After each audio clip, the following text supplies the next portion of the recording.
What would you do if the love of your life turned out to be living a double life? Would you walk away, or would you seek revenge in the most unthinkable way possible? Sam and Rachel appeared to have it all: a beautiful home, thriving careers, and a love story envied by many. But behind the facade of their suburban bliss lay secrets that would shatter their lives. Sam was a respected businessman, known for his charisma and success. Rachel, his wife of 10 years, was the social butterfly of their community, with a radiant smile that lit up every room. Together, they were the picture-perfect couple until Sam discovered Rachel's affair. When the truth came out, Rachel begged for forgiveness, promising to end her relationship with David, her personal trainer. For a time, Sam tried to believe her, to save what they had built together. But her promises were hollow, her lies a betrayal too deep for Sam to bear. And as the cracks in their marriage widened, so did the darkness in Sam's heart. What unfolded next was a crime so cold, so meticulously planned, that it shocked not only their close-knit community but the nation. From the chilling discovery of Rachel's secret to the gruesome act that made headlines, this is a story of love turned to obsession, trust shattered by infidelity, and the ultimate price of betrayal.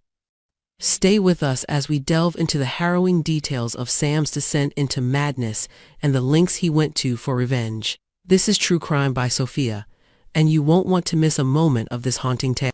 Sam Davis was a man who seemingly had it all. At 39, he had built a thriving business empire from the ground up, earning the admiration of his peers and the envy of many. His wife Rachel was the perfect partner, at least that's how it looked from the outside. At 34, she was the embodiment of charm and beauty, her laughter infectious and her presence a light in Sam's life. They lived in a spacious home in a serene suburban neighborhood where their neighbors greeted them with warm smiles and casual waves. Barbecues on sunny weekends and holiday parties in their decorated home were routine, painting a picture of marital harmony. But behind the polished facade lay a growing divide. As Sam's work demands increased, so did Rachel's feelings of neglect. While Sam poured his energy into his career, Rachel found solace in her fitness journey, spending hours at the gym. It was here she met David, young, confident, and attentive in ways that Sam had not been for years. The affair began innocently enough, or so Rachel believed. A smile here, a compliment there. But what started as a flirtation soon spiraled into something more, something dangerous. David filled a void that Rachel could no longer ignore, and she became entangled in a web of lies she couldn't escape. Unbeknownst to Rachel, Sam was growing suspicious. Whispers among friends, unexplained late nights, and Rachel's sudden obsession with her appearance were red flags he could no longer ignore. Sam, ever the strategist, didn't confront her immediately. Instead, he began piecing together the fragments of her deceit, determined to uncover the truth. The moment of discovery was devastating. A single text message, left unlocked on Rachel's phone, confirmed Sam's worst fears. The words, laced with intimacy, were a dagger to his heart. Rachel's betrayal was not just an affront to their marriage, but a blow to Sam's pride and identity. But rather than crumble, Sam's mind turned cold and calculating. Rachel's continued lies and empty promises were the final straws, setting in motion a chilling plan born of anger, heartbreak, and a thirst for vengeance. Sam spent the next few weeks methodically planning his revenge, each step carefully thought out to ensure that no one would ever suspect him. His outward demeanor remained calm, even amiable, as he continued to play the role of the loving husband. To anyone observing, there were no visible cracks in his composure. But inside, a storm raged. Sam's nights were sleepless, his mind consumed with thoughts of betrayal and justice. He couldn't accept that Rachel's actions had gone unpunished, and he convinced himself that she deserved the worst. It wasn't enough to expose her affair, no. Sam wanted her to feel the same helplessness and despair she had inflicted upon him. His plan was as sinister as it was precise. It began with securing a vial of sedatives from an old friend in the pharmaceutical business, under the guise of needing help for insomnia. The quarry, an abandoned site miles from town, was chosen after careful scouting. It was isolated, overgrown, and forgotten, a place where no one would think to look. The night Sam set his plan into motion was eerily normal. Rachel had spent the day running errands and chatting with friends, blissfully unaware of the storm brewing beneath her roof. Sam prepared her favorite meal, pouring her a generous glass of red wine as they sat down to eat. He was attentive, doting even, and Rachel, relieved that the tension between them seemed to have eased, let her guard down. The sedative worked quickly. Rachel slumped forward, her head resting on the table as the drug coursed through her veins. Sam watched her, his expression unreadable, before gently lifting her into his car. The drive to the quarry was a long and silent one. The winding roads, illuminated only by his headlights, felt like a portal to another world, one where his carefully constructed facade could crumble without consequence. As he reached the site, Sam pulled the car to a stop and stepped out, inhaling the cool night air. Under the cover of darkness, he worked methodically, his hands steady despite the enormity of what he was about to do. He had brought a shovel, a tarp, and rope, items he had discreetly purchased over the past few weeks. Digging the grave took hours, the physical labor serving as a grim outlet for his rage. When the hole was deep enough, Sam returned to the car and retrieved Rachel. She stirred faintly, her movement sluggish, but she couldn't fight him off. As he lowered her into the grave, she mumbled incoherent words, her voice barely above a whisper. Sam hesitated for a moment, a flicker of doubt crossing his mind, but it was quickly extinguished by the weight of his anger. The final act was merciless.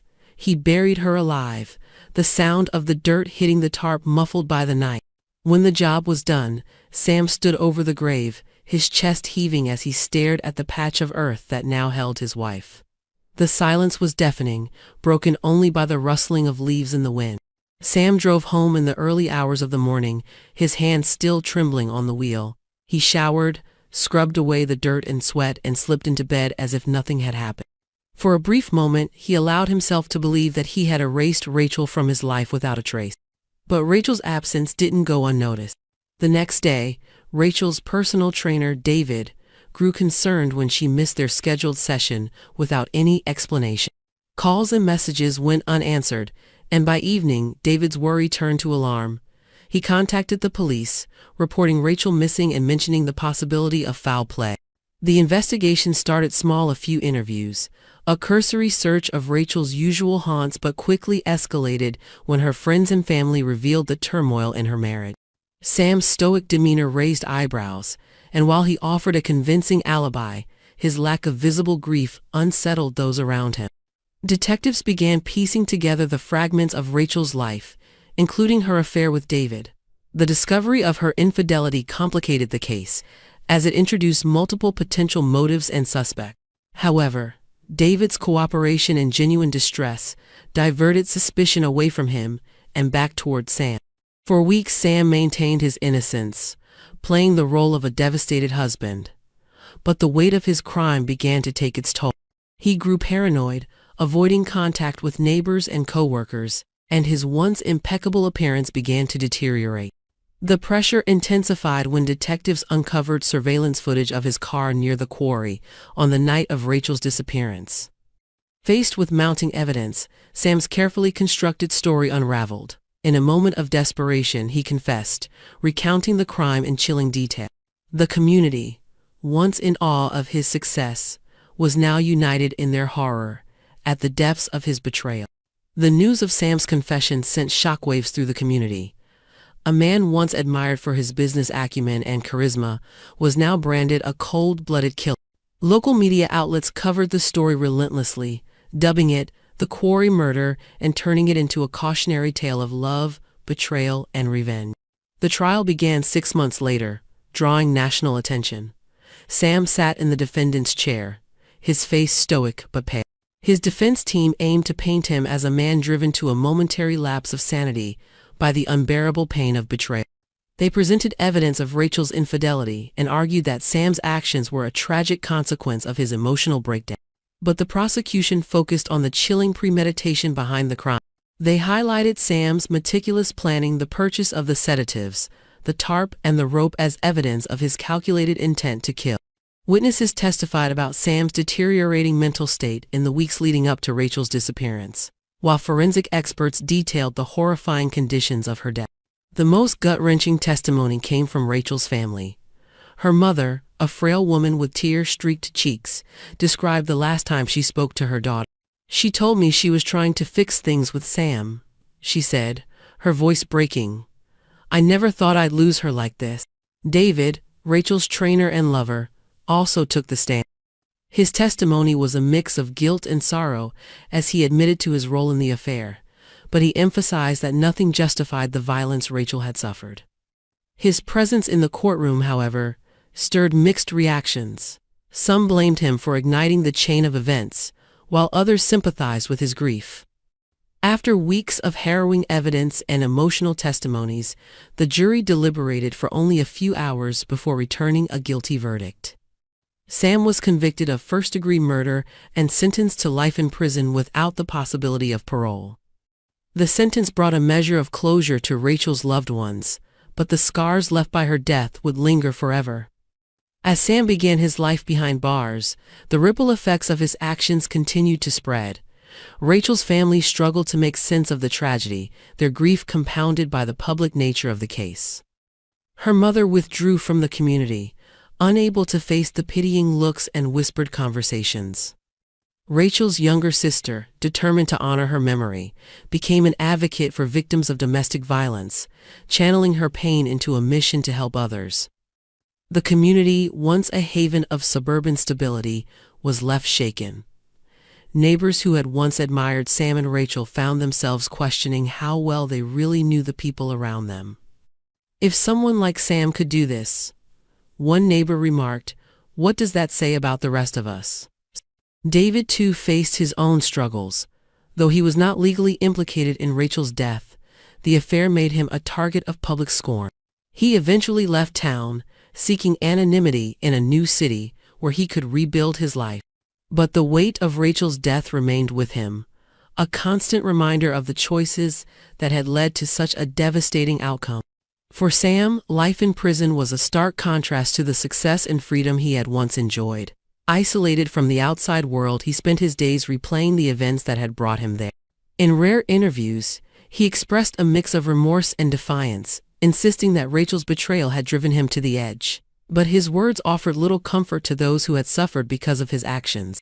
Rachel's murder sparked conversations far beyond her community. Advocacy groups used her story to highlight the dangers of unchecked anger and the importance of addressing emotional and psychological health in relationships. Discussions about infidelity, toxic masculinity, and domestic violence filled news segments and social media feeds, as people grappled with the moral and societal implications of the case. Experts weighed in on what could have been done to prevent such a tragedy. Psychologists emphasized the need for open communication and conflict resolution in relationships, while legal analysts debated whether harsher penalties for premeditated murder would serve as a deterrent. But perhaps the most enduring impact was the way Rachel's story forced people to confront uncomfortable truths about love and trust. Her death became a haunting reminder that even the most idyllic relationships can harbor hidden cracks, and that the consequences of betrayal can spiral far beyond what anyone imagined. Years later, the quarry where Rachel's life was taken remains abandoned, a stark and silent memorial to a crime that tore apart a community. Locals say the air there feels heavier, the quiet more oppressive. Some avoid the area altogether, unwilling to face the painful memories it holds. Rachel's sister visits the site once a year, placing flowers on the ground as she whispers a silent prayer. She didn't deserve this, she says to herself, her voice tinged with both sorrow and resolve. But I'll make sure her story isn't forgotten. Rachel's story became a cautionary tale that extended far beyond the borders of her suburban community. Documentaries, podcasts, and news specials revisited the gruesome details, delving into the psychological breakdown that led to the crime and the complex dynamics of betrayal and vengeance. For Rachel's family, these retellings were both a curse and a blessing. On one hand, they kept her memory alive and drew attention to the dangers of toxic relationships. On the other, the constant revisiting of her tragic end made it nearly impossible for her loved ones to move forward. Her mother once remarked in an interview, "It's as if she's still trapped in that moment, and we're all trapped with her." Sam's actions didn't just end Rachel's life. They left emotional scars on everyone who had known her. Her childhood best friend Emily began attending therapy to cope with the loss. "It wasn't just losing Rachel," Emily said during a group support session. It was losing faith in everything I thought I knew about love, trust, and safety. The psychological impact of the crime extended to those who barely knew the couple. Parents in the community found themselves struggling to explain the tragedy to their children, many of whom had seen Sam and Rachel as role models. Teachers reported an increase in anxiety and behavioral issues among students, particularly those old enough to grasp the gravity of what had happened. For Rachel's sister, the grief evolved into a sense of purpose. She began working with organizations dedicated to raising awareness about emotional abuse and the warning signs of dangerous relationships. Her speaking engagements often began with a poignant statement. Rachel's story isn't just about a woman who was betrayed. It's about the dangers of silence, the price of ignoring red flags, and the importance of seeking help before it's too late. Sam's life in prison was a stark reflection of the choices that had led him there. He quickly learned that the reputation he had cultivated as a powerful businessman meant nothing within the walls of a maximum security facility. Stripped of his status, he was just another inmate, a man whose crime had earned him both notoriety and disdain. During his early days in prison, Sam kept to himself, avoiding eye contact with other inmates and immersing himself in books and religious texts. Over time, he began to participate in group therapy sessions, though his contributions were minimal and often guarded. His therapist, Dr. Langston, noted that Sam displayed a mix of remorse and justification. He acknowledges that what he did was wrong, Langston explained in an interview. But he also harbors a deep-seated belief that Rachel's betrayal warranted some form of punishment. Despite his outward stoicism, Sam's nightmares betrayed his inner torment. He often woke in the middle of the night, drenched in sweat, haunted by visions of Rachel's face and the muffled sounds of dirt being shoveled onto the tarp. His cellmate once remarked, "I've seen tough guys cry in here, but Sam's tears are different. They're not about regret, they're about guilt eating him alive." The case left behind a trail of unanswered questions that continued to haunt those who had followed it. What if Rachel had sought help earlier? What if Sam had confronted his feelings instead of letting them fester into rage? What if their community had been more attuned to the warning signs of their unraveling marriage? These questions sparked debates in both casual conversations and academic circles. Universities included Rachel's story in criminology courses, using it as a case study on the psychology of revenge and the devastating consequences of unchecked anger. Legal experts dissected the trial, debating whether Sam's life sentence was sufficient given the calculated nature of his crime. But for those closest to Rachel, no analysis or debate could ever bring her back. "We can talk about what-ifs all day," her sister once said. But at the end of the day, the only thing that matters is that Rachel is gone, and none of this should have happened. Rachel's murder remains a haunting reminder of the destructive power of betrayal and the lengths to which rage and pain can drive someone. It is a story that forces us to confront uncomfortable truths about trust, love, and the human capacity for violence. What do you think?